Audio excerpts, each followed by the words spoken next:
هنعمل مع بعض الحمام بحشوة جميلة جدا. هنحشيه مع بعض رز. هنا معلقة سكر هنسيبها تكرمل، عليها معلقة سمنة ومعلقة زيت، معايا بصلاية مفرومة ناعم.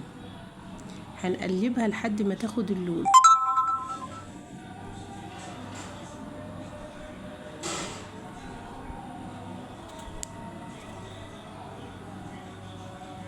هننزل بالقوانص الاول نديلها تقليبه، وبعدين ننزل بالكبد نديلها صدمه ونشوحهم مع بعض.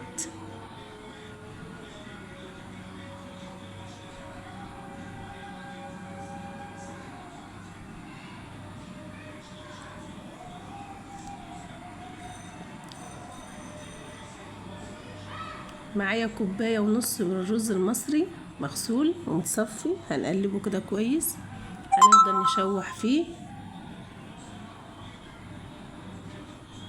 التوابل بقى كركم، كمون، كزبره، كاري، ومعلقه ملح. تفضلي تقلبي كده شويه، وبعد كده تحط عليه كوبايه ونص ميه. حطيت كوبايه ونص ميه.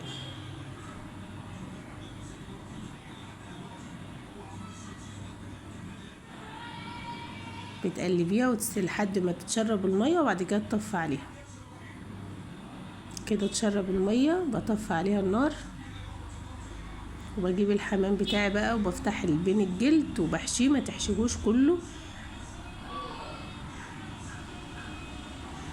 الحمام بتاعي حجمه كويس، مش كبير ومش صغير. تحشيه ما تملهوش قوي بالرز عشان لسه الرز هيكمل سوا فيه. وبتيجي من ناحية الزور كده وبتحشيها برضه، بس ما تكتريش فيها رز.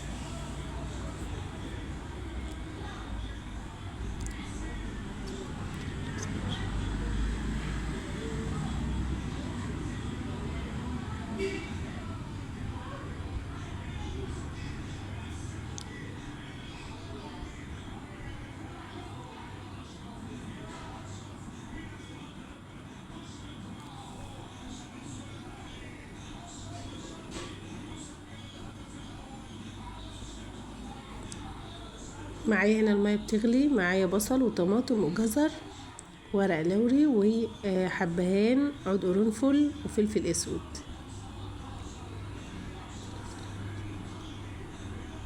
هنا حشيت الحمام. بتقفليه بقى، بتحطي فيه خلة بتاعت السنان، تخيطيه اي حاجة. هنا بعد ما الحمام معايا استوى طلعته قليته عادي بزيت وسمنة، محمرتوش في الفرن ولا حاجة. وكنت عاملة جنبه اللي هو طاجن معمر رز في الفرن. بجد تحفة يا بنات، جربوه بالطريقة دي بجد مش هتندموا. طعمه جميل جدا. الرز كان تحفة. الاكل كان سخن جدا، وطبعا كنت بغرف لعلي ابني، كنتش عارفة اصلا الاكل كان سخن. كان جاي من الدرس بقى وكان جعان وكده يعني. عاوزه اقول لكم اكله حلوه قوي قوي بجد، وحشوه جميله تحفه. حشوه الحمام الرز ده تحفه بجد، جربوها.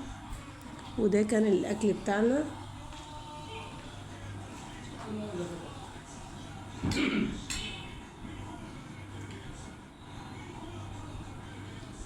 الرز مستوي ومفلفل جدا. الحمامه مش مليانه، بجد جميله تحفه.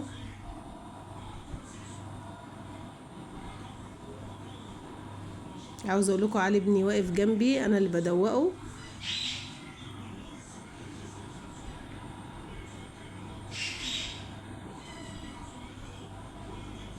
طريقه سهله وسريعه. وعاوزه اقول لكم الغدا ده ما اخدش نص ساعه.